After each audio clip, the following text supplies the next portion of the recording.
ओशो, जिनका एक प्रसिद्ध उद्धरण है, सारी शिक्षा और उपदेश व्यर्थ है अगर वे तुम्हें अपने अंदर डूबना नहीं सीखते। इस उद्धरण का अर्थ और महत्व समझने के लिए हमें ओशो की शिक्षाओं और उनके दर्शन को गहराई से समझना होगा। शिक्षा का अर्थ ओशो के अनुसार, शिक्षा का मुख्य उद्देश्य व्यक्ति को उसके भीतर के सत्य की खोज करने में मदद करना है। परंपरागत शिक्षा प्रणाली में छात्रों को केवल बाहरी ज्ञान दिया जाता है। वे किताबों से पढ़ते हैं, परीक्षा देते हैं और फिर नौकरी की तलाश में निकल पड़ते हैं। लेकिन ओशो का मानना है कि यह केवल सतही ज्ञान है।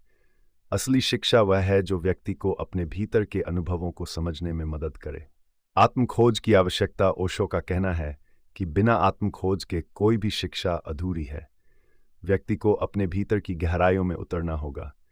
यह यात्रा कठिन हो सकती है क्योंकि इसमें हमें अपने डर, संदेह और अन्य भावनाओं का सामना करना पड़ता है। लेकिन यही यात्रा हमें हमारे असली स्वरूप की पहचान कराती है। वे ध्यान और आत्मनिरीक्षण को इस प्रक्रिया का महत्वपूर्ण हिस्सा मानते हैं। ध्यान और उसके लाभ। ओशो ने ध्यान को आत्मज्ञान की कुंजी के रूप में देखा। ध्यान के माध्यम से व्यक्ति अपने विचारों और भावनाओं से परे जाकर अपने भीतर के शांति और संतुलन को अनुभव कर सकता है। ध्यान का अभ्यास करने से मानसिक शांति, आत्मविश्वास और जीवन के प्रति एक नई दृष्टि विकसित होती है।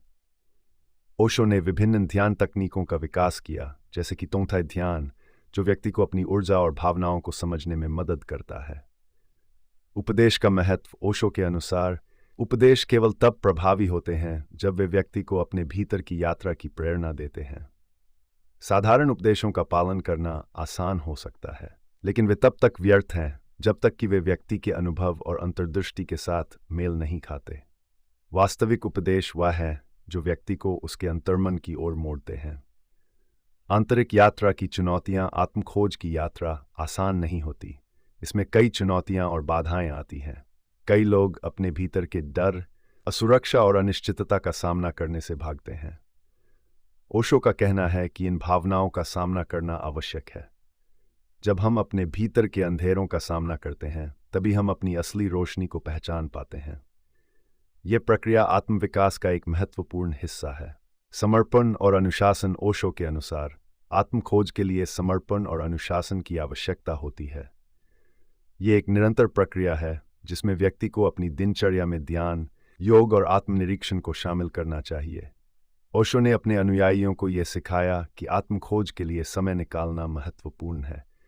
यह केवल एक बार का काम नहीं है, बल्कि एक जीवन भर की यात्रा है।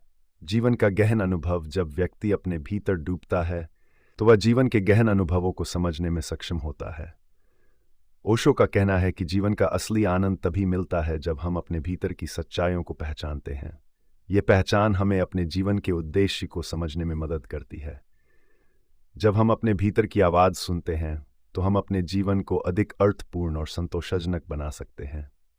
समापन। ओशो की शिक्षाएं हमें यह सिखाती हैं कि शिक्षा और उपदेश का असली उद्देश्य आत्मखोज और अंतर्मुखी अनुभव है। केवल बाहरी ज्ञान से कुछ नहीं होगा। हमें अपने भीतर की गहराइयों में उतरना होगा। जब हम अपने भीतर के सत्य को पहचानते हैं, तभी हम जीवन को उसके पूर्णता में जी सकते हैं। ओशो का यह उद्धरण एक महत्वपूर्ण संदेश देता है। सारी शिक्षा और उपदेश व्यर्थ है अगर वे तुम्हें अपने अंदर डूबना नहीं सीखते। यह संदेश हमें प्रेरित करता है कि हम अपने जीवन में एक नई दिशा की तलाश करें, जहां हम केवल ज्ञान के भंडार के रूप में नहीं, बल्कि एक सच्चे अनुभव के माध्यम से अपने अस्तित्व को समझ सकें।